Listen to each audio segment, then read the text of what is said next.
Deserves a clap. Thank you, Che. Welcome. Is that Heather? I just see people who I've never seen before in my life. And here you are. That's welcome, welcome, welcome. So we are actually celebrating our 20th year of being in this building. And it's a special building. When Dr. Hardiman comes, we will ask her to tell you a little bit about what it took to put together the building. If you look around, you'll notice there's a certain color palette that she used. This room that we're standing in, the Lyceum, was a empty space, and it was used in many different cultural traditions of teaching. So she likened it to the ancient temples of learning in ancient Egypt. And so this room here is like the womb. She calls it the womb. Then on the side are the offices of faculty.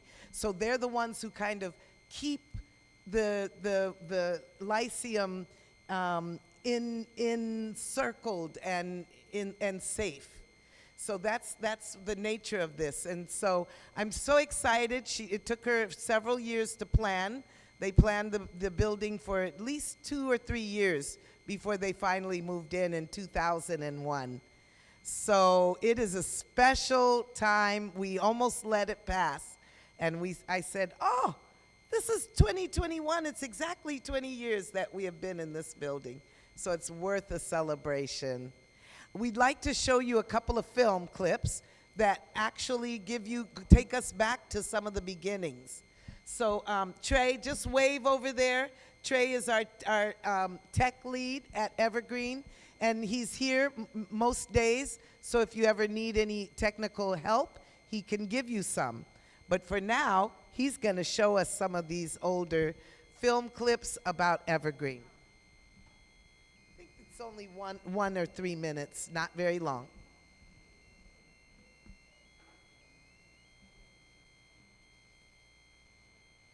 Should I turn off something? No, she's taking pictures.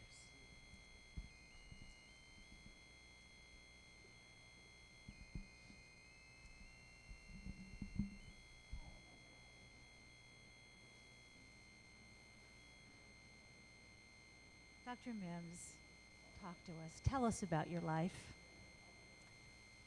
Oh, my. Can you hear me all right? My life has just been so exciting. It's just so exciting. Dawn, I didn't recognize that was you sitting there. How have you been? Golly, I've known Dawn. You know, when you're around for a long time, you just meet so many people and over the years. Well, I was born, of course, many, many years ago, but I was born in the South. I don't know what language to use here. I was going to say I'm the product of real racial discrimination. But I had wonderful parents. I'm the last of 5 children, 3 brothers and 3 boys and 2 girls. And I was born in 1928.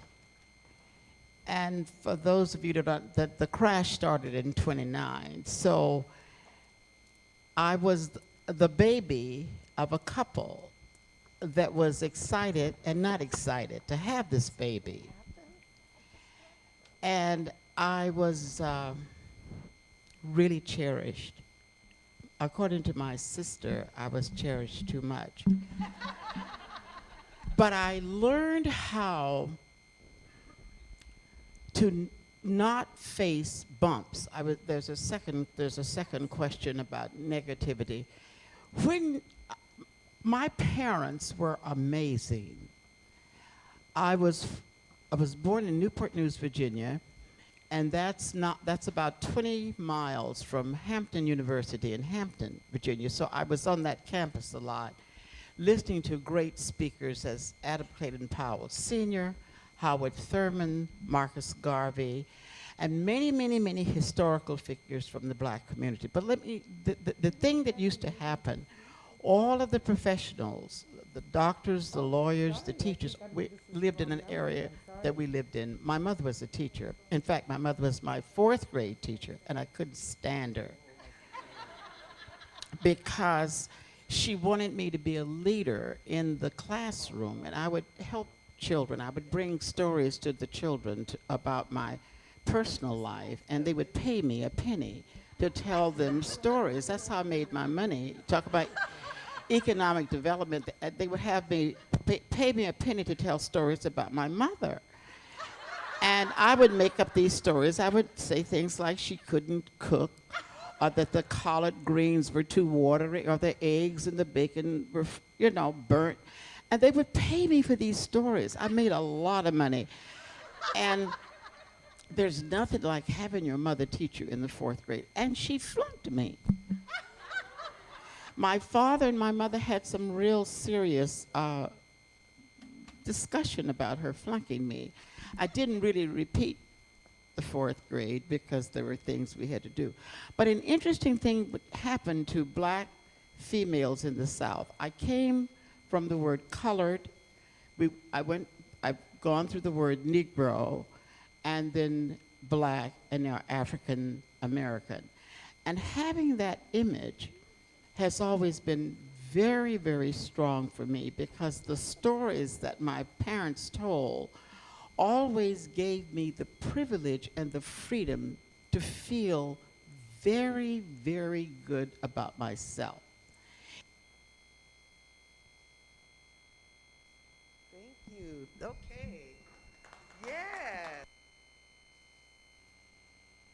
It's not every day that you get an opportunity to talk about your own life. And now at 93, she's told that story enough times. And that's just a small part of what she has to say. So we have another clip. We're waiting for Dr. Mims to arrive, and I'm not quite sure what has happened, but I'm sure she's on her way. But we're going to show you another clip, because as I talked about, this being the 20th anniversary of this building. So we're going to look a little bit at the building. And you will see me 20 years ago. So I'm going to warn you now. That was 20 years ago. And also, yeah, right. So yes, let's have a look and see what that film looks like.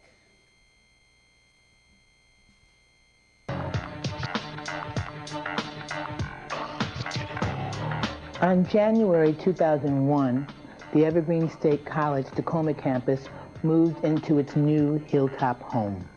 To celebrate this move, it was decided to make the building a teaching tool. We at Evergreen here at Tacoma are very much a community-based educational experience, committed not only to the values of education, but committed to the community and opening the doors of education to people in the community.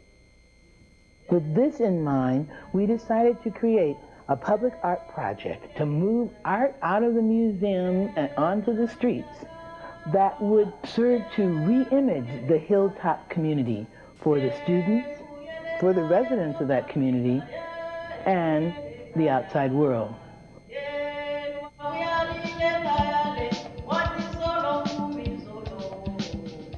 The Indabelli were picked because as outcasts in a barren landscape, the Indabelli created their unique form of wall painting. Indabelli arts look at art as a form of kind of creative civil disobedience, a way of making your statement known with a slight tinge of reaction to things that are above and around you that you don't exactly appreciate.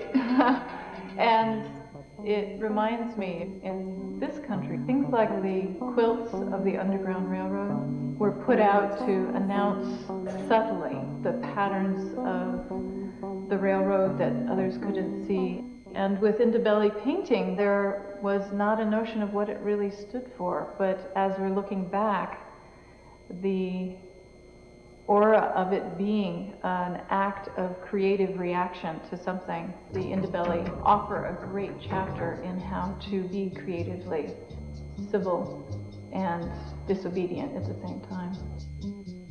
Like the Indabelli people, the people of the Hill have experienced oppression. Yet, like the Indabelli, they have persistently asserted and affirmed their cultural identities and aspirations.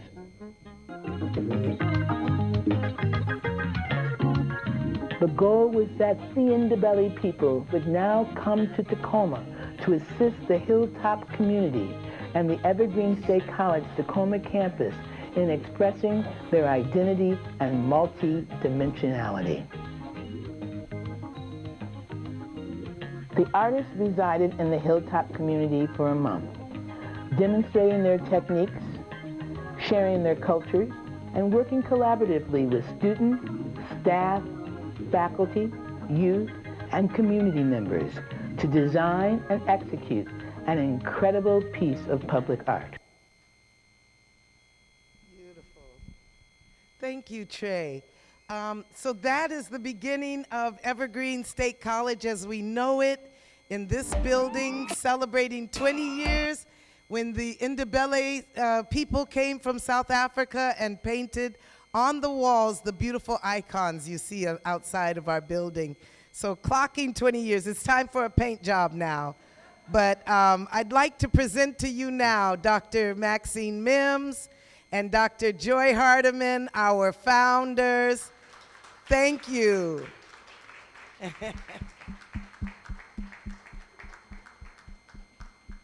Thank you so much for being here.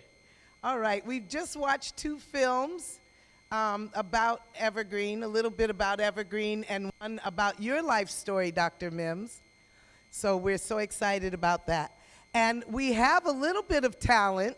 I think the talent might still be coming. Hopefully there's going to be some people who are among us who would like to do some talent. So we're going to really welcome that today as well.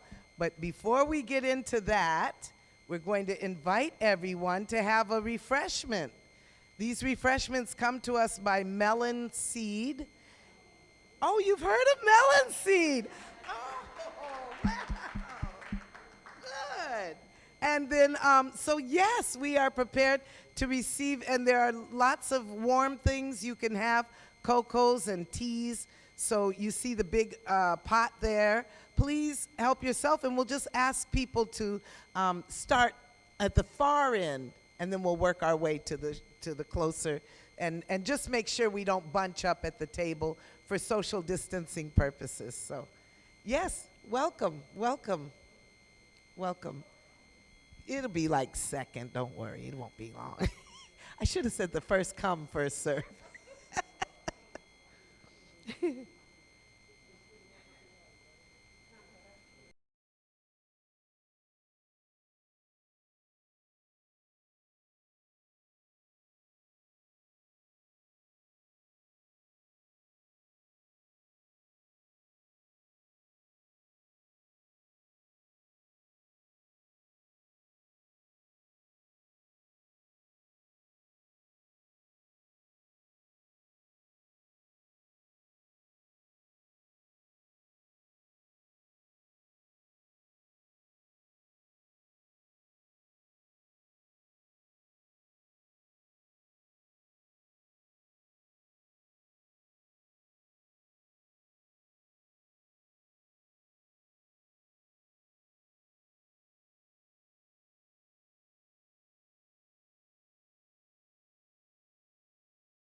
State College. Thank you so much for coming. And also to acknowledge Gina. Yes, Anya's mother is here as well, Gina. So we're so grateful that they brought mothers today. Yes. Okay. Okay, did you guys get up to get food? You did? You ate? Please get a little something, and there's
And this is really about bringing in the harvest, the fruits of our labor. And we are so honored that we can present the fruits of our labor to Dr. Maxine Mims, who is the founder of Evergreen State College, Tacoma. So we're so honored that you are here, Dr. Mims. And we have a contribution, one of talent from one of our students. And we would like to present to you that talent right now. She's going to do a poem, so everyone take a seat, grab a snack, and have a seat. And would you like to be here? Not on the stage? Okay. So without further ado, I want to ask you for your undivided attention, because it's never easy when you get up in front of a group of people. But this is going to really bless our program today. So keep eating, keep enjoying, but let us give our attention to our own Evergreen State College, Tacoma, Anya.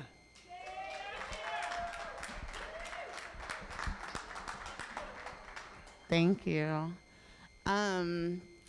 So I think I'll just center this with saying, because you created a space, Dr. Mims, for people like me, I am now here. And this is the closest thing I found to something that I think speaks to my spirit, my soul, the way that I move in this world. And I'm so blessed to have found it. I am not reading or reciting a poem that I wrote. I feel moved to recite a poem from Maya Angelou. And when I was thinking about what to contribute to this event, I was just thinking, where am I at? What am I doing? What do I need? So part of me being up here is very, very selfish. And I think I just needed to remind myself of who I am so that I can keep on moving towards my goals. Again, thank you for this space. So I'll be reading Phenomenal Woman. Pretty women wonder where my secret lies. I'm not cute or built to suit a fashion model size. But when I start to tell them, they think I'm telling lies. I say, it's in the reach of my arms, the span of my hips, the stride of my step, the curl of my lips. I'm a woman, phenomenal woman. That's me. I walk into a room just as cool as you please, and to a man, the fellows stand or fall down on their knees. Then they swarm around me, a hive of honeybees. I say, it's the fire in my eyes and the flash in my teeth, the swing in my waist and the joy in my feet. I'm a woman, phenomenal woman. That's me. Men themselves have wondered what they see in me. They try so much, but they can't touch my inner mystery. When I try to show them, they say they still can't see. I say, it's in the arch of my back, the sun of my smile, the ride of my breast, the grace of my style. I'm a woman, phenomenal woman, that's me. Now you understand just why my head's not bowed. I don't shout or jump about or have to talk real loud. When you see me passing, it ought to make you proud. I say, it's in the click of my heels, the bend of my hair, the palm of my hand, the need for my care. 'Cause I'm a woman, phenomenal woman. That's me. Thank you. Thank you, Dr. Mims. Anya Robertson, yes. Thank you so much, Anya. How important it is. And I just want to acknowledge Anya and Rosie for bringing your mothers to the campus today. How special that is. And you know, we're talking about two of our best students.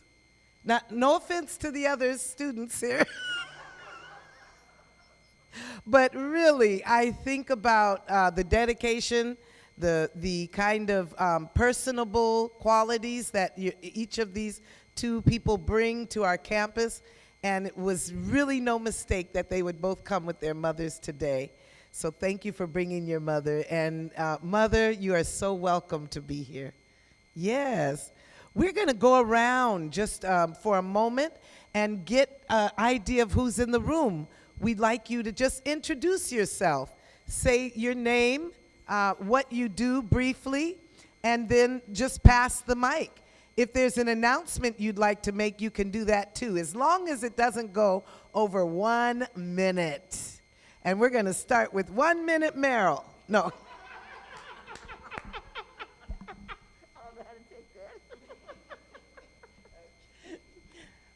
I'm Meryl Pusey. I'm alumni of Evergreen, Tacoma, 2017.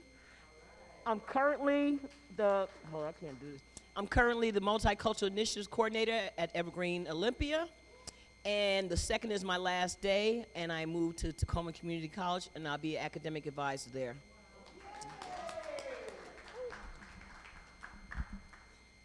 I am Heather Kerr, and I'm a new student. I'm a junior. I'm so excited. Today's my first day on this campus, and I'm so happy to be here. I just have to thank my friend Lori Arnold for pushing me into or helping me through this academic journey. I started at TCC 5 years ago, and here I am. She kept telling me, you've got to go to Evergreen, Tacoma. It is your school, and she was right. So I'm really happy to be here, so thank you.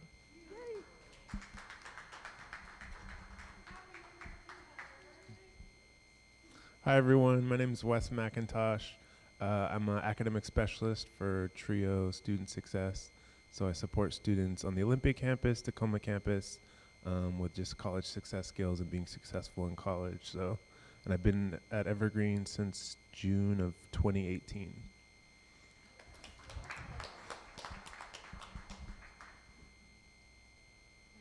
Hi everybody, I'm Tanisha Lyons and I'm the Student Services Coordinator here. I'm also alumni from 2020 and I'm just happy to be here.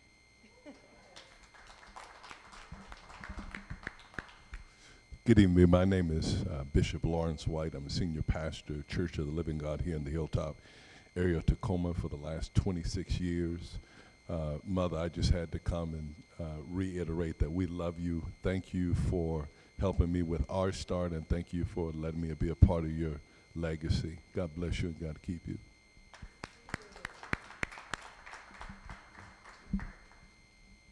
Hi, I'm Lori Arnold, and I got called out of semi-retirement to come back to the Tacoma campus, which is kind of like a second home to me.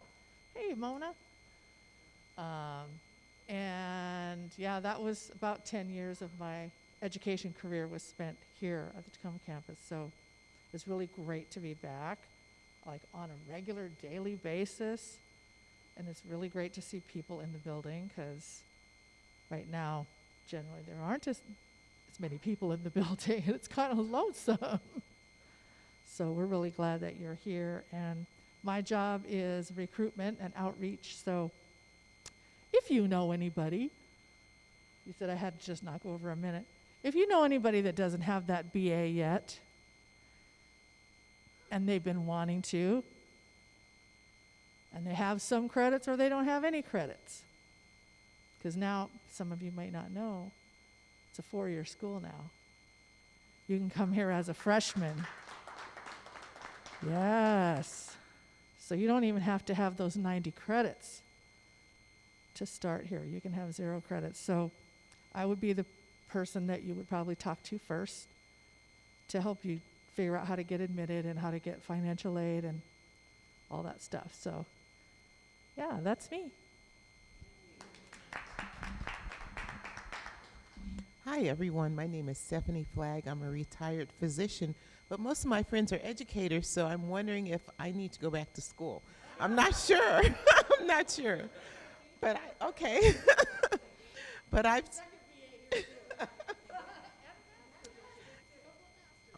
So I've just come to celebrate Dr. Mims, Marcia, Pam, and all of you for your achievements and your uplift for our community and all that you've done, and I'm happy to be here. Thank you. Yes, I'm going to take my mask off, if you don't mind. I'll stand back this way. But I'm Pam Bridges, and my roots run deep here at Evergreen as well. I am a former faculty for the MIT program, MIT 94, Master's in Teaching program, 94 to 96, or 96 to 98. I think it was started in 94 and we finished in 96. So you're right, I should say MIT 96. Thank you, Dr. Mims. She's amazing, sharper than this mind, that's for sure. And then also my husband is an alum, Paris Bridges, and perfect timing, come on in. I don't know when you graduated, 91, 96, 94, the years just, I can't remember anything anymore. But anyway, I'm just really glad to be here. So also I wanted to say that Dr. Flagg and I are members, as you can see, we have our little regalia on. We're members of the Alpha Kappa Alpha sorority, and I have unofficially named the Evergreen Tacoma campus as the HBCU of the Pacific Northwest, okay? I actually wanted to get that formally done, but there's a lot of processes, and we don't fit the bill in terms of the years that we've been in existence. But unofficially, we are going to be working with the sorority, the Tacoma chapter. I'm the chairperson for the HBCU #CAP, which means college admissions process. So I'm working with 11th and 12th grade students in my post-retirement, but once an educator, always an educator. You just have to do what you have to do. And so I work with students. I mean, if I see them on the street or whatever, I pull them in. We have mentors with the sorority. Stephanie is in charge of our mentor program, and we connect students with college-graduated black women who look like them, think like them, understand their experiences. And I'll be working with you, Lori. You don't know that yet, but we're going to be in partnership. And so I don't want to work full-time. I don't want to get paid for anything because I don't want to be committed. I like to travel, and I'm totally retired. But when I'm here and when I'm abroad or wherever I am, I'm recruiting for Evergreen Tacoma campus. The best, the best. Hello everyone, my name is Mona Baghdadi, and I have to tell you the story about how I heard about Evergreen. Pam invited me to night watch at Allen AME in 1999, and Dr. Hardiman stood up and spoke at the New Year's Eve and was very excited about this new campus. And then I came down immediately and I met with Lori, and then I started in the Bridge program because I was a high school dropout in Ireland by choice. And then I met with Dr. Kim Washington, and it's just been an amazing journey since. But I have to tell you something, after I finished the Bridge program, I went to Lori, you may not remember this, and I asked you, what should I do my major in? She said, you have to figure that out yourself. Thank you, and I did. It was hilarious, thank you.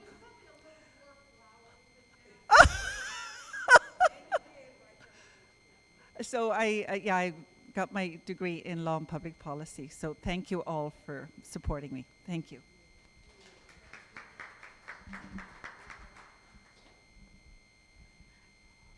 Well, my name is Arisha De Awadullah. Thank you for this opportunity. I love LUUVVV, Dr. Mims and Dr. Hardiman. Because of them, I exist. Because of them, I went back to school. I was just an investigative journalist without a degree. But when they got through with me, I went from GED to PhD. And I don't have any words. The phenomenal doesn't even describe both of them. And still to be blessed with that in my life. And I know this isn't about Dr. Arunga, but that is a trio. This is legacy. This is a beautiful space. And I didn't know Skiwi. I Chicago chapter. But I haven't done that in so many years. I just said it.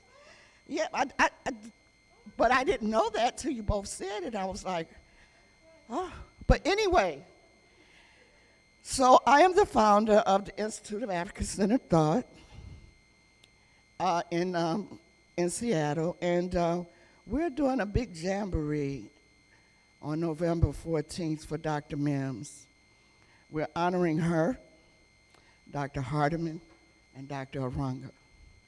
Founder, director, first black woman dean, right here at this college. And you'll get some green flyers and go to the website and look at it. But I just like to say to you from my heart, I tell you this all the time, I love you so much, Dr. Mims. Dr. Hardiman, without your critique, I couldn't even write.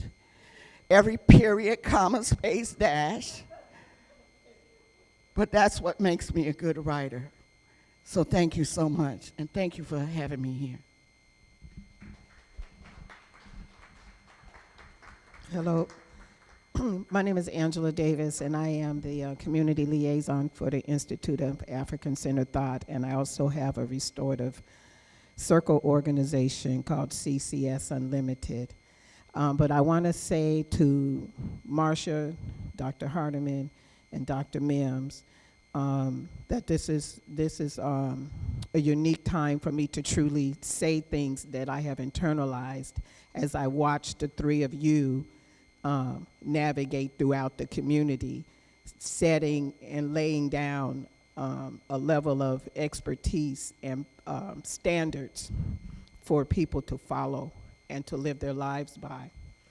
And it doesn't matter where we are within the community in which we exist, whether it's in the Puget Sound or Northwest, Tacoma, Seattle, the level of excellence and expectation of reaching those levels of standards of excellence and supporting that process along the way wherever each person is in their life. That's a talent, that's a gift, that's a treasure that you impart on each person according to where they are. And not everybody is insightful or astute to be able to recognize that. And so I want to be able to make sure that I say those words to you while I have the opportunity to let you know that. And that with Dr. Hardiman and with Dr. Arunga, I treasure you for who you are and how you stand in the community no matter what's going on. I just want to make sure that I say that to you publicly.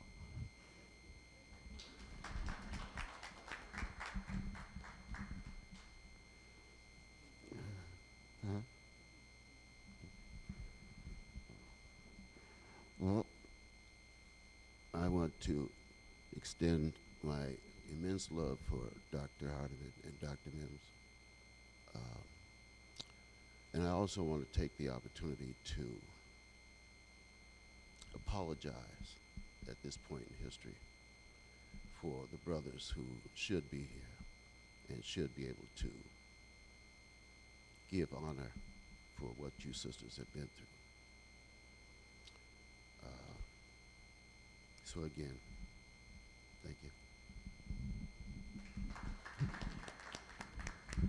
Marsha, did you want me to say anything? Hello?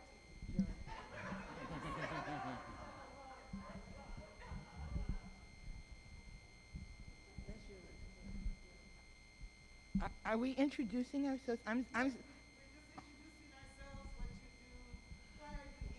Oh, okay. I'm sorry. I just finished getting a COVID booster. I don't know if people know that they're being offered here right now. So if you,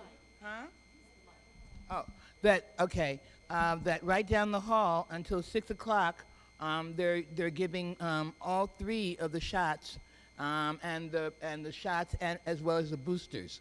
So that's where I was, and I want to say that they are so careful that this lovely person over here is. You're supposed to stay in the room for 15 minutes after the shot, but I said to them, but I'm being honored. You know, I'm the guest of honor. I gotta come inside. So she was sweet enough to say, but we really are concerned about everyone. So she said, I'll come and be there with you. So I just want to acknowledge the Department of Health, and I really want to appreciate them for going out to the people and not always asking the people to come to them, because that's how we get things done. And so I just really wanted to give recognition to them and let people know that if they wanted to, they could, go down and get their shots. But be aware that you got to stay in the room 15 minutes. You can't, you can't pull presidential executive privilege, right? As opposed to like me. I just want to say thank you very much for all of you coming out today. This was billed as a fall or a harvest festival, and you are all the seeds. You are all the harvest of a very small concept that said, enter to learn, depart to serve. This is a place where people come in as students and leave as leaders, and that is true. We have alumni in all sorts of fields. I urge you to vote for the alumni who are running. Kara Daniels is running. Who else do we know that's running that's an Evergreen alumni? Okay, that's one. Okay, great. Then you can take all your votes and put them into her. But we need to, and so I want to thank you all for your leadership, and I want to thank you all for your support. And you know, to whom much is given, much is expected.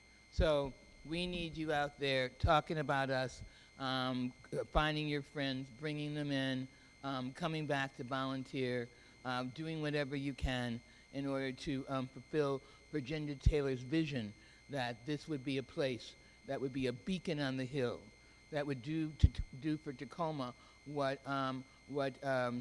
the place in New York that took over Harlem. The university. What's the big university in New York? Columbia, right. Columbia promised that it was going to come into the inner city and deliver.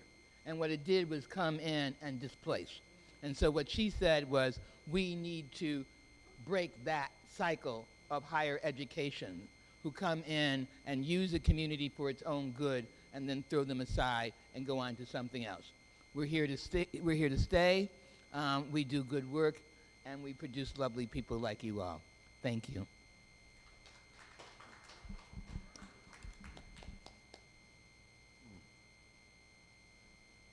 Hi, my name is Parrish Bridges. I'm an alum of 1991 here at Evergreen State.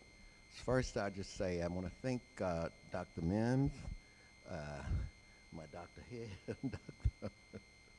and most of all, I want to thank my wife as well, really, Coach Dr. Hardiman, she and my wife, and Dr. Mims and all, they just took me by the arms and said, well, first I would say I was in the Army for 25 years, and then after I retired from the Army, I was basically twiddling my thumbs, you might say, really. But Dr. Mims, she saw me on the street out here. Come on in here, boy. Come on in here. You got to go. So I came in, and so I graduated in 1991, really. And it was really, I've always wanted to get a degree and everything, because I grew up down south and everything. I had to work and everything, and then I went into the Army to kind of better myself, really, And so I did that for 25 years, and then I came and got my degree and everything, and so it's just really, and I'm just thankful for everybody who was in my corner and just pushing me, especially my wife. She's a hard driver, so I just want to thank you. God bless. Yeah, so, yeah. So, here's the results of it, okay? So, I love it.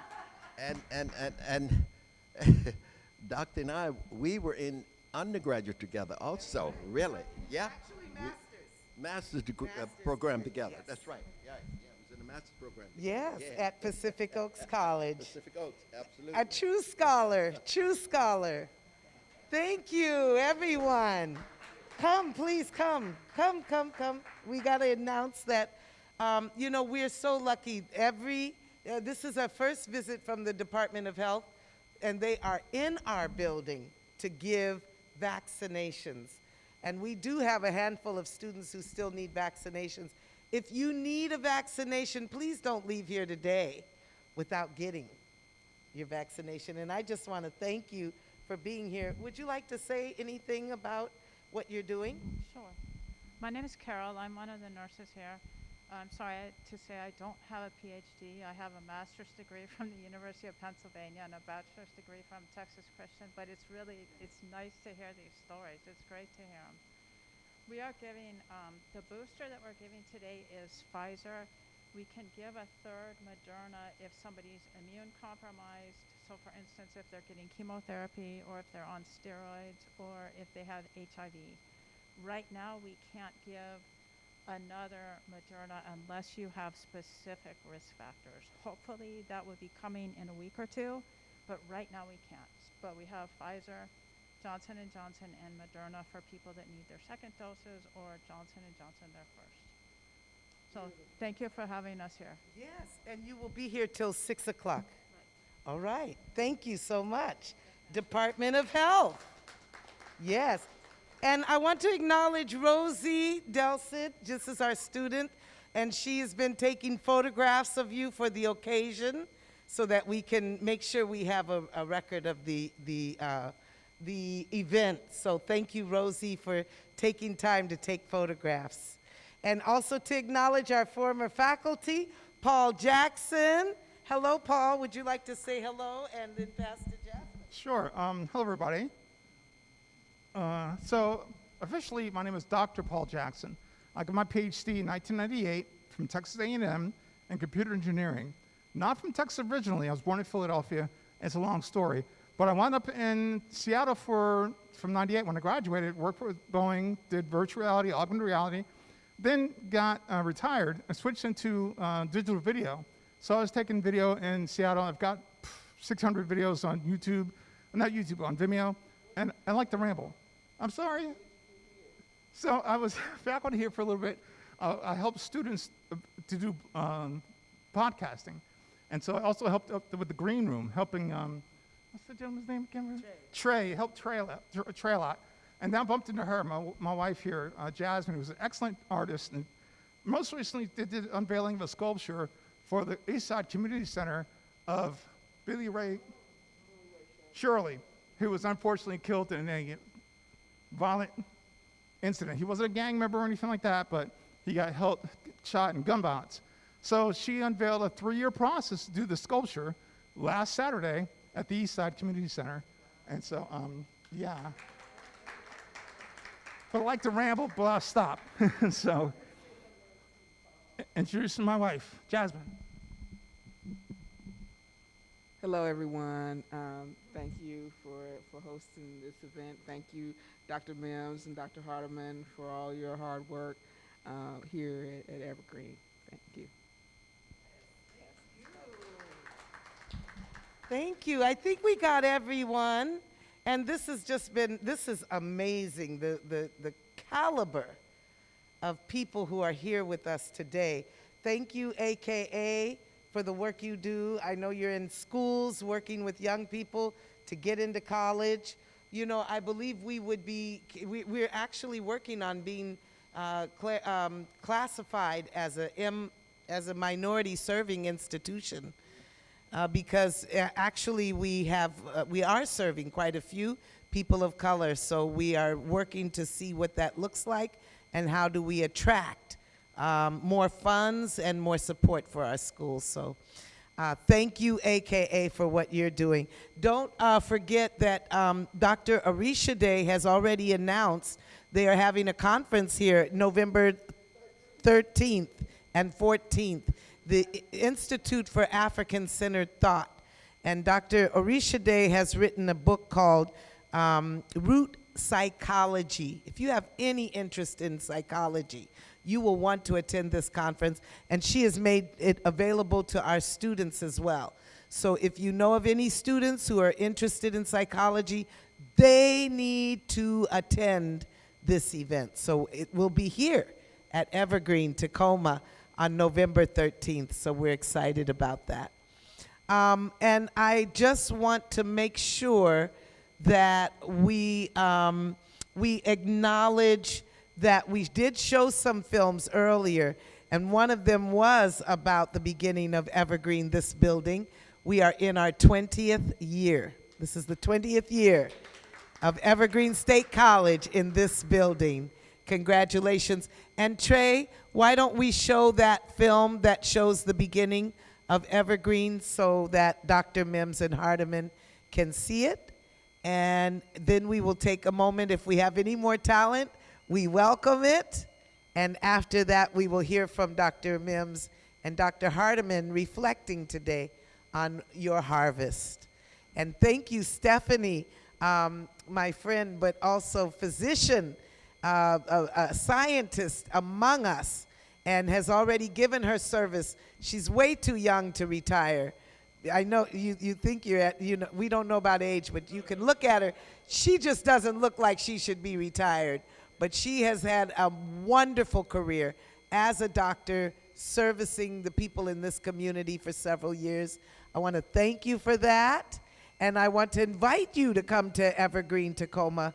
There may be an opportunity that you can inspire, yes, teach some of our students what it is to be involved in the sciences and healing. Okay, so let's have a look at this film. Oh, can I get you some refreshments? We have refreshments on the table. Okay, great. Please feel free to get refreshments and tea and coffee and everything you need.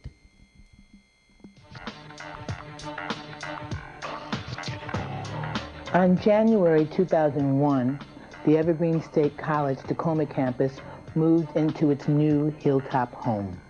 To celebrate this move, it was decided to make the building a teaching tool. We at Evergreen here at Tacoma are very much a community-based educational experience, committed not only to the values of education, but committed to the community and opening the doors of education to people in the community.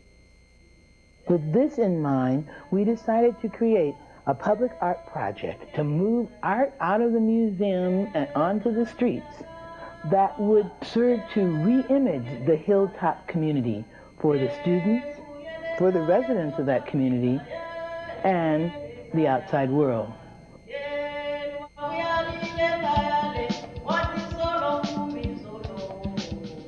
The Indabelli were picked because as outcasts in a barren landscape, the Indabelli created their unique form of wall painting. Indabelli arts look at art as a form of kind of creative civil disobedience, a way of making your statement known with a slight tinge of reaction to things that are above and around you that you don't exactly appreciate. And it reminds me, in this country, things like the quilts of the Underground Railroad were put out to announce subtly the patterns of the railroad that others couldn't see. And with Indabelli painting, there was not a notion of what it really stood for, but as we're looking back, the aura of it being an act of creative reaction to something. The Indabelli offer a great chapter in how to be creatively civil and disobedient at the same time. Like the Indabelli people, the people of the Hill have experienced oppression. Yet, like the Indabelli, they have persistently asserted and affirmed their cultural identities and aspirations.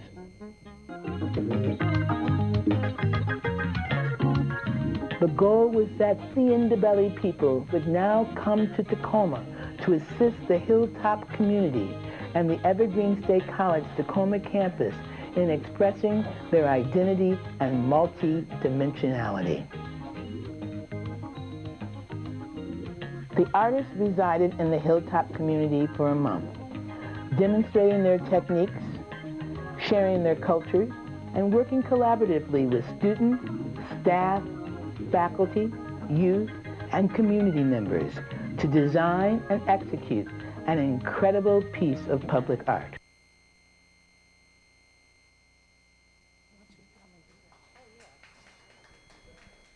Thank you. All right. Create better videos faster. Do we have any other talent that would like to just sprout out? Rosie, are you ready to sing a song or? Okay, any poems, any more talent today? Okay. Well, I guess I better sing a song. No, I'm just teasing. Okay, here we go. Yes, you're right, Paul. We did not pour libation here. We're going to make sure that we honor, first of all, that we're on native soil. We are on the land of the Puyallup here, and we must never forget that we're standing on their ancient land. And secondly, just to honor our own ancestors, our collective ancestors, and those who have stood before us, whose shoulders we stand on. So I want to thank everyone in this room for being here. And one of the things that okay, so what was I doing before? Oh, I'm going to sing, really? You're holding me to that? Okay. Yes, I'm going to sing. I will sing a song. Let's see. Okay, here we go. My mother taught me early to turn the other cheek. And she made me swear to think before I speak. She said, there may be times when you think you haven't got a friend, but stand up tall, my child, and don't you bend. It takes a whole lot of human feelings, I know. From what I've seen, it takes a whole lot of human feelings to be a human being.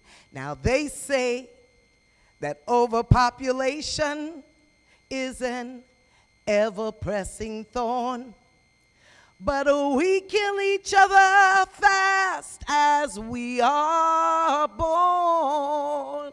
Yes, we do. And sometimes I have to wonder what great plasm we're made of when we have to ask computers whom to love. It takes a whole lot of human feelings, I know from what I've seen. It takes a whole lot of human feelings to be a human being. Thank you.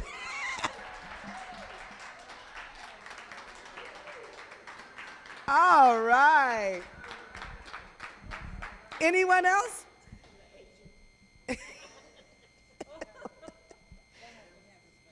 Pam? Oh, yes. Pam. Okay, I'm going to do this at the request of my husband. But it's also something that I've done, no. It's just something I've done for many years, raising our 4 children. And this is just to say that you meet learners where they are. And so during my teaching in K-12 schools, I was in competition with rap. Students were coming in and they were bebopping and having the beat and the rhythm, and it was like, whoa. It was difficult for me to compete with that, so I thought, I'll just join them. So I read a poem some years ago in a magazine called Black Family, 1988, so this is not my original, but it was a poem, and I put it to rhythm, and the kids loved it, and I started doing it at graduations. My husband learned it, the kids, and my kids learned it. So I'm Mrs. Bridges, and I'm here to say that education is the only way. You can party hardy, and that's all fine, but when you're getting down with it, don't forget your mind. I don't care if they come from near or far. You too can be an academic star. Just study hard and do it right and watch your grades go out of sight. Black, white, doesn't matter what the color. Short, tall, sister or brother, stand up and be proud of yourself because you're just as smart as anybody else. Everywhere I go, it's exception, not the rule. To find young people who are really into school, they say they don't like it. They're bored to death. But on this advice, take your money and bet it. It's good advice because Mrs. Bridges said it. Go to school and apply yourself. And if you find that you're behind, just ask for help. Because if you don't ask for help on this, you can bet the further behind you're going to get. Well, I'm almost finished, and I hope this advice suits you because education is the key to your future. But before I go, again, let me say, education is the only way. Education is the only way. Education is the only way. Well, I'm finished now, and that's my message. May it spread like a fever, and I hope you catch it.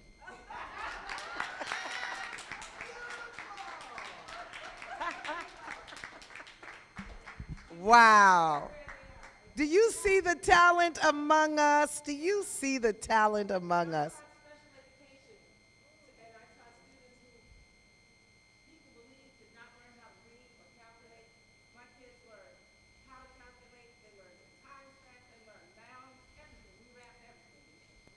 And that is a key to teaching children, particularly children of color, because of the rhythmic sensory perception. So at this time, I would like you to hear, welcome, welcome, and make sure you get refreshments.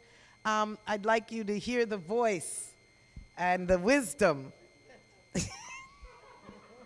of Dr. Maxine Mims. Give it up. Oh, thank you, thank you. I mean, just, you know, after all of these years of interacting with humans, it just feels good to just sit and just absolutely absorb it all. We just don't have time to reflect when you're working. And then I sit and I was looking at how many years I had, to look at so many people now that are getting AARP just like I am. But I was looking at Bishop White, who's in here. I've known him for, hundreds of years, one of the, persons that I've worked with. And just be sitting in this room. First, where's Marcia? Oh, listen, thank you for bringing the Department of Health here. I know they didn't come and ask you. Did they? They came and asked you. And you said yes, of course. Yeah. Marcia, you're something else. Just to have you at this building and on the hilltop, and to sit in this room, in this big room in the hilltop, and to have this going on, a harvest, and then down the hall, the health department is giving the boosters and the shots. And what else were they doing, Joy? Excuse me, you got. They were giving out information. I mean, this, you all don't realize how, maybe you take a lot of things for granted. I don't over the years. And just to have that is just wonderful. I want to thank all of you for coming. Thank the students for being here. But we need students to hold this campus. We need students. The campus will never close because it's in our hearts. The bricks and the locks and the keys might come on, but we'll just go to another kitchen or another basement and start another one. So never worry about that. But we do need students. We do need students. Everything that you have wanted in Tacoma is right here. Everything. And it's just, thank you all. Thank you very much. Marcia? What else you want me to say? That's good. Thank you. Thank you. Okay, so we know that this is a theme of the harvest, and somebody said that you all were the ones who planted the seeds. And we just have to acknowledge that. We are here because we stand on your shoulders. And thank you, Dr. Hardiman. It's my honor to just give you the mic to reflect for a few moments about those seeds you planted.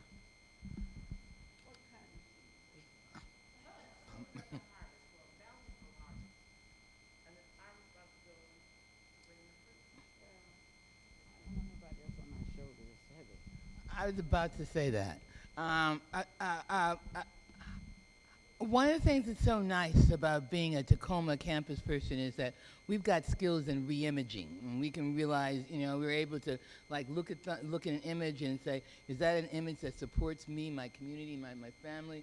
If it is, let me support it. If it's not, let me get it out. Let me reject it. Let me disrupt it. Let me take away.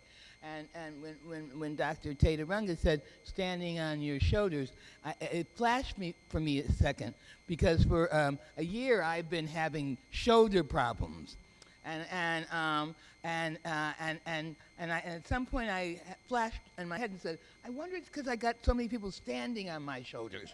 I wonder why that hurts and why I have to go to the chiropractor and get cranial something or other that I got today to lift my head up my shoulders.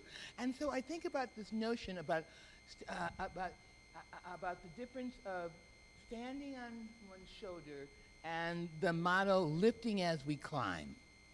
And I think that that's an image that I really like. I think that at least how I see my role in this particular garden is to give that little boost, that little boost, when someone can put their foot in your hand and you can fling them up, but they're gone. Foot in your hand. How wonderful. Well, it's better than on my shoulders. I got a little bit more control over it because on my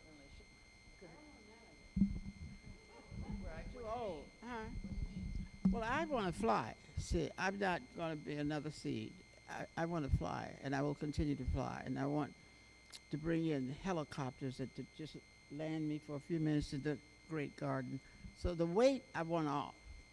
The W-E-I-G-H-T I want off because I have W-A-I-T too long. And I want the bird's head turned around, the Sankofa bird's head turned around. And I want people off my shoulders and on their own feet. I am not planting another seed. And I have to stop, or if I keep modeling work hard, you will continue to model that. I want you to be creative, and I'm lived long enough to see such artistic joy and such creativity. Yeah, that's why your shoulders were hurting. I went to the doctor today. I'm in excellent health. I take no medicine, no vitamins or nothing. Okay, and I'm in excellent health. Isn't that wonderful? Had to stop planting seeds. And Joy, you went to the doctor today. You're in good shape. Right, yeah. We had to stop. So I mean, that's what's so beautiful about transitional moments, like moving from summer to fall and fall to winter. It gives you a chance to nature forces you to do that kind of reflection, and to think about the language we use and how we can find language that elevates and lifts up. And a lot of that is examining language that we've been using all the time. And so that's what I love about this place, is that you can have, we just had a little tiny seminar on shoulders versus independence versus what is collaboration, what is legacy, what is leaving. In 15 minutes, we just had a seminar that we can go back and really think about, take that little seed and go back and say, now what does that mean? I stand on the shoulders of somebody. Now, I never thought about the person whose shoulders I was standing on. How do they feel? Maybe they wanted me to walk alongside them. Maybe they wanted me to fly. Maybe, so that's what I love about this place. I love two things about it. One is that it allows us to examine our language, our beings and who we are. And two, it allows us to give thanks, to give gratitude. And that's what I thank you, Dean Arunga, for allowing a day, a minute at a time, 2 hours, in which we can think about gratitude. We can think about gratitude to the people who were our faculty and our staffs and our advisors. We can think about gratitude for people who are our peers, the real kind of gratitude. In the seminars, when people were working with each other, we can think about gratitude of a couple. How long have y'all been married? 41 years, all right? We can have gratitude, right, that there's a couple, and there's a model in our community of a couple of alumni and faculty coming together. They didn't come together when she was They were married long before she was a faculty and he was a student. I want to make that really clear. That she, right.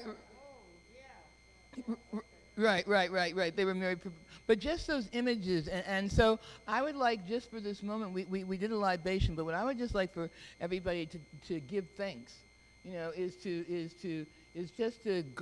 just to say one thing they're thankful for. I have so much to be thankful for. I woke up this morning. I woke up this morning, got out of bed, but that's not. I'm not Marsha. I won't sing. But I woke up this morning and I went to have physical therapy. Something called cranial, SACRL, craniosacral, something like that. Anyway, basically, it's like a Reiki and a laying on a hand, but it felt good. It took some pressure off my shoulder. And so I was thankful for that. And then I went and got my taxes done today. And I have been owing money for the last 2 years, and it's been really horrible. But a Tacoma alumni, Athena Sales, helped me organize all my books. And so I was able to take that in to the tax guy, and for the first time in 5 years, I didn't owe the government anything. So I give thanks to that, you know. And then my phone wasn't working, and it was on Zoom.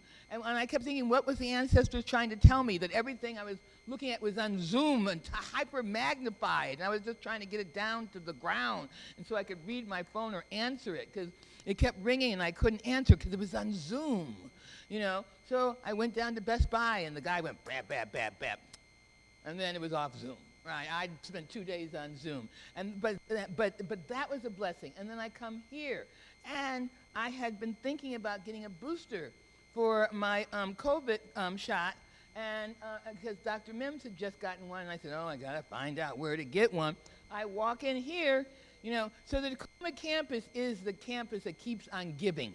If we want to talk about harvest, whether it's through our alumni and the skills that they have, whether it's through contacts with people telling me about what good doctors were and what bad doctors were, whether it was the health department here, whether the graciousness, this is a place that constantly gives, and I give thanks to it for making this a great day.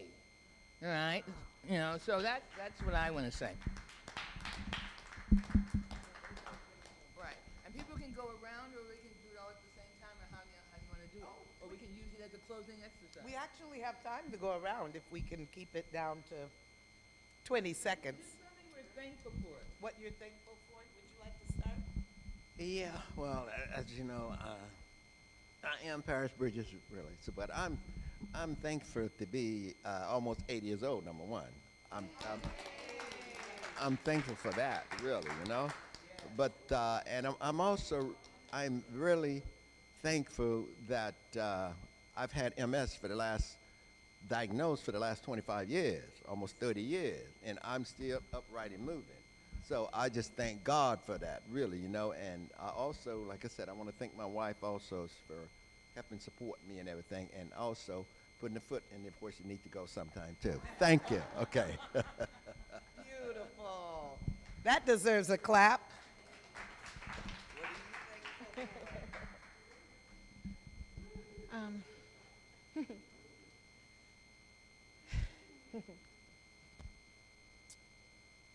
Sorry. It's been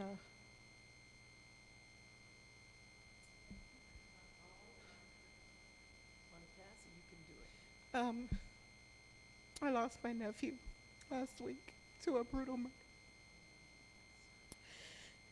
And this morning I didn't think I could get out of bed. But I'm thankful for the power that's in this room. I'm thankful for you, Dr. Mims, for your vision and for seeing it through. Because of you, I was able to use my voice in ways that I didn't even know I had in me. To be able to fight for my community and to fight for families and to fight for people who don't feel like they can stand on their own. And so I thank you for all of you for your strength, because I am able to stand because of your strength. So thank you. Beautiful. So sorry for your loss.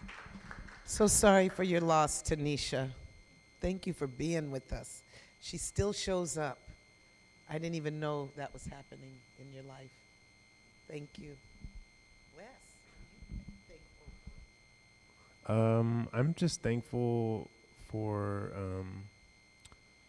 I'm just thankful to be able to work at a wonderful school, work at Evergreen, and to serve students and to advocate on behalf of students and to help build some bridges between the two campuses and just really be able to make sure that students have access to resources, because I think there's just a lot of resources that are out there for students, and they don't always know about them, and so I think it's just really important that we make sure that students have access to those. So I'm thankful for that, and just in general thankful for my health.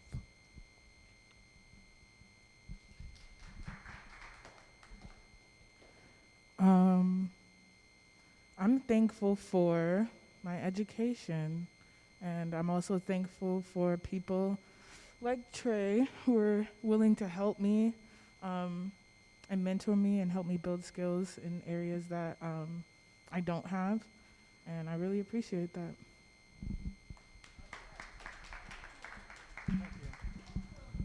So, yes, I'm thankful for being alive today. I'm thankful for my wife, Jasmine. I, too, was diagnosed in 1993 with multiple sclerosis, and I am now part of a team to help the Swedish Neurological Institute in Seattle team up with a company that is developing virtual reality experiences for people with MS. And so, in addition to that, I just got contacted by somebody from the outreach side for the society, because the Multiple Sclerosis Society had a Blacks with MS event last month, and I was a member, and I made some posts and got contacted. Anyway, I'm just thankful for life right now. Thankful for everybody here. Thankful to Dr. Mims, Dr. Hartman, and Dr. Runga for continuing the legacy. And so I just hope that it can keep going on. So I'll pass the mic because I like to ramble.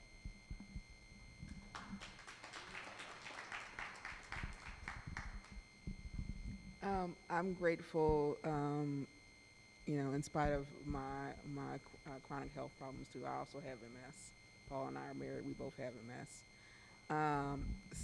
But I'm glad, thankful for, in spite of that, I've been able to still persist with my art career and being able to finish up some major projects that I've been working on, and those have gone over well. And I'm thankful to be here today with my wonderful husband.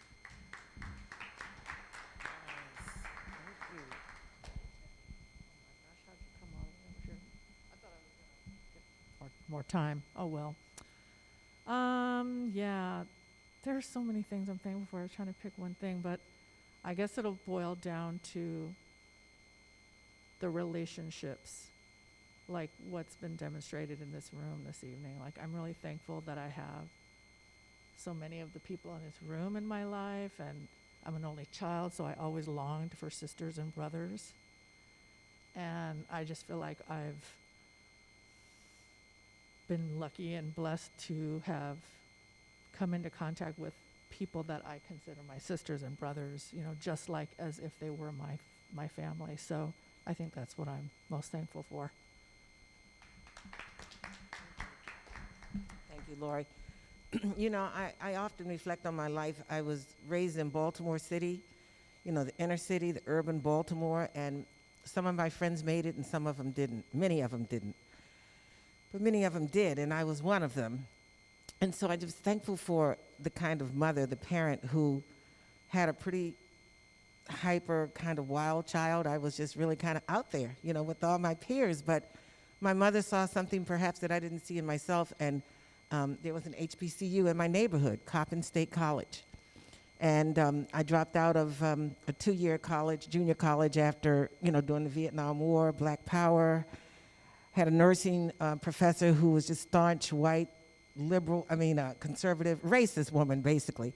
Long story short, my mother walked to Coppin State College and enrolled me into college. And the next thing I knew, I was getting this welcome letter welcoming me to Coppin State College, and I thought, what the hell, I guess I'll go. And I did, and finished in 3 years, and was president of my class and all kinds of stuff, And I just am grateful for having selected the major of an educator. I didn't know what I was going to do, but I came into being an educator in 1973 when 94 142 came out for special needs kids, getting them out of institutions and into school buildings. And I'm just grateful for that legacy because I think it's really who I am. I mean, education is just in my bones. No matter where I am and what I'm doing, I just feel like education, I know, is power. It's empowerment.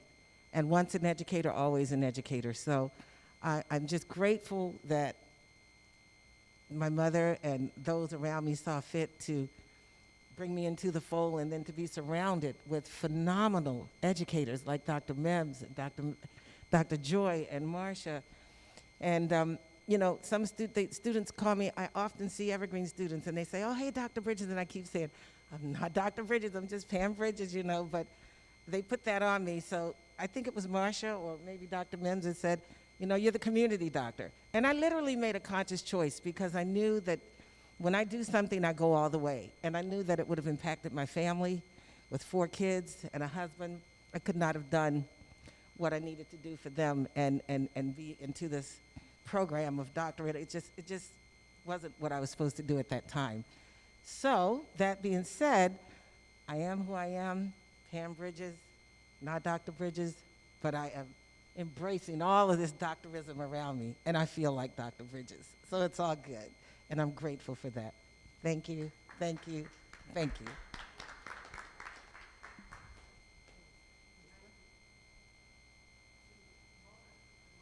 Oh, you didn't.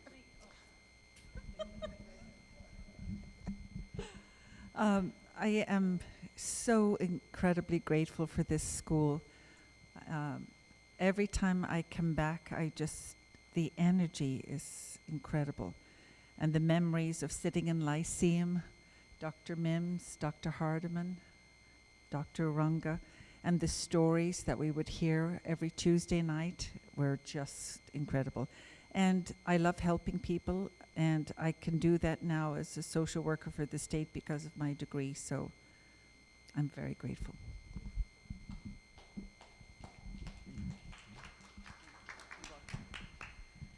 I have an attitude of gratitude for life, for being able to wake up this morning and breathe, and just to be a humble servant. That's my gratitude. I'm grateful to be here at this point to witness this time to honor such phenomenal people. I'm grateful to be able to see the transition of the seasons. It's a beautiful thing to see all the different colors and things like that transforming. And it's a metaphor, I think, for all of the uniqueness of the education endeavors of each person. And that's what I'm grateful for today.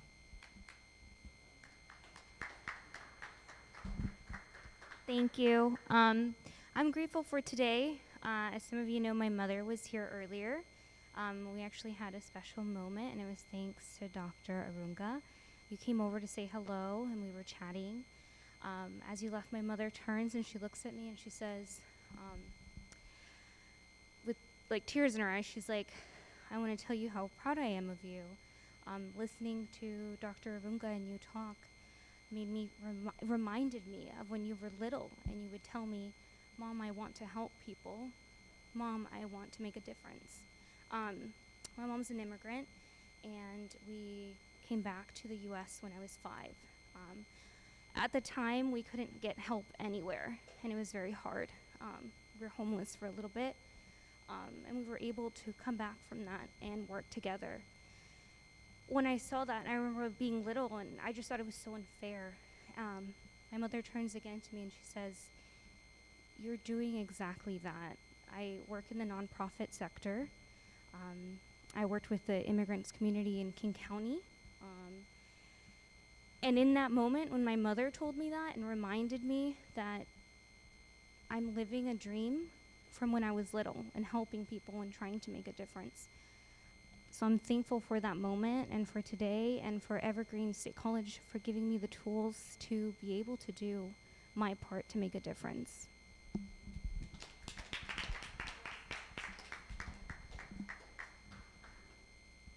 Thank you so much. Thank you, everyone. What beautiful words you have of thankfulness. Don't you feel full when you hear that?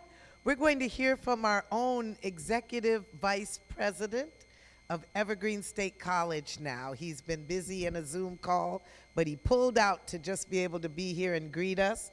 And he's going to tell us what he's thankful for and also do the thank you to everyone for coming. Thank you very much. Can you hear me through this? Well, do you want me to speak like that? From the day I met Mona, she has caused me trouble.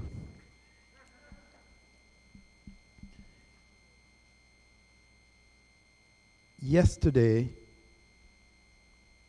I spent time in a meeting with someone who was courting a donor who wanted to give money to help us to provide education for undocumented students. This morning, I was involved in a conversation with people who wanted to focus on Latinx, Hispanic students. On Friday, I will be in discussions with people who will talk about our strategic priorities going forward, dealing with underserved communities. Every day, I get to provide leadership in this work about how do we step into Evergreen's commitment as an institution of our community, an institution that belongs in our community, an institution whose mission is the enhancement of that community, an institution whose work is acknowledging that we are not a full community if all of us are not in it, and if all of us do not have the opportunities to advance to the extent that their abilities can take them. And I am thankful, I'm so thankful.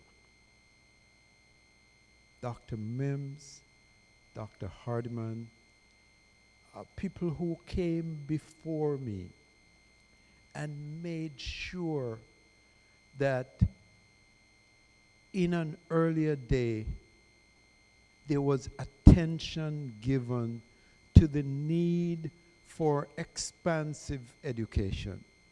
There was attention given to the need for acknowledging that the education that is contracted around some notion of elite identification of a set number of persons who would then be trained or prepared to lead the rest of us is an anemic approach to education, and one that makes us smaller.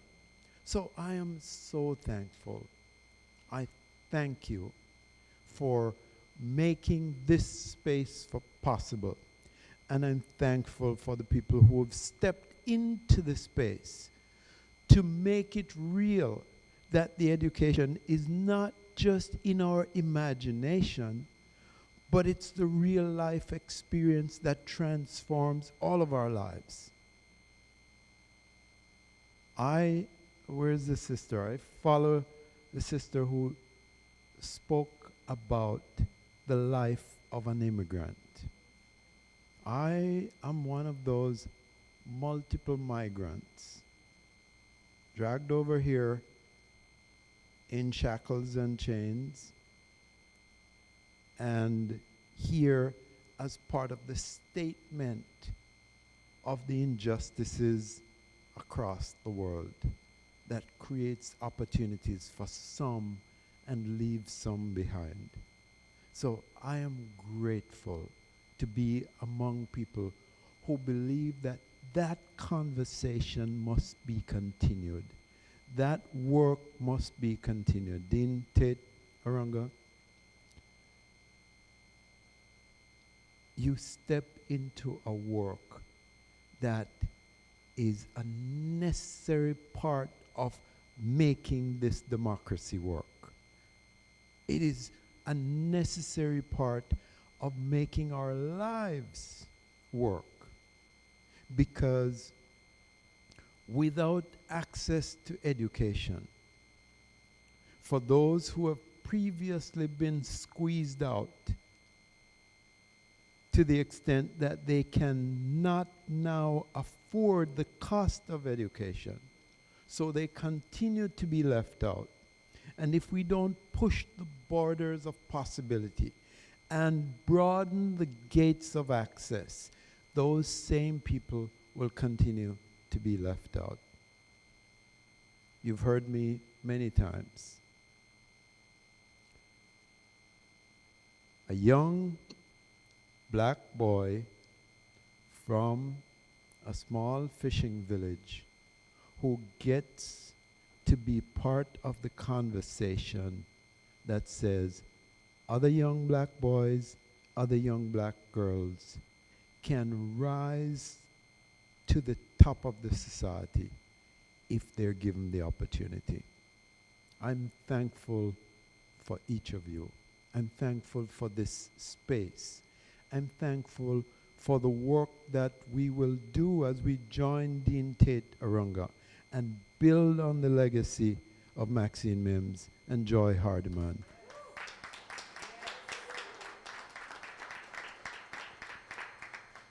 We've got to get more bodies into this space. It is the work ahead of us. We've got to call the entire team together and say, Evergreen was built for a time like this, to provide education in a moment like this. I'm asking, join the team. We are committed to this effort. And if we join together, we can make sure that Evergreen Tacoma provides the education that it can provide for the people across our community who need it, but who may not be able to afford it. Our job is to make it possible for them to have access. I am so thrilled because I've heard in this space more than anywhere else, stepping into your purpose. And I want to tell you, everyone in this room, some of you have known me, some of you know me more than others. I'm walking in my purpose, and the fulfillment is fabulous. So we'll do this work together. Dean Tate Arunga, you keep organizing these wonderful events, and it is my hope that we will walk beyond COVID and see this place filled to benefit from this rich conversation. My job is to close, and so I want to close by expressing my appreciation for each of you, because you are, I am, because we are stronger together. Thank you.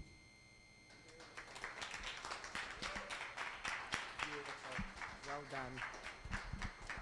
Thank you so much, Dr. Gordon, And thank you, everyone, once again for coming. We are just so grateful that we've had this time to share together. Dr. Mims, we wish you many years and more seeds of planting, and we'll be more careful when we stand on your shoulders. Dr. Hardiman, we always give you that secondary praise because you are not the first, but you are definitely not the last, and you are not weak, but very strong. So the continuity is clear through you. Thank you so much for all you have done for all of us. Thank you. And with that, we've had our harvest party. Yes, and feel free to hang out. You don't have to go home, and you don't even have to get out of here. Thank you.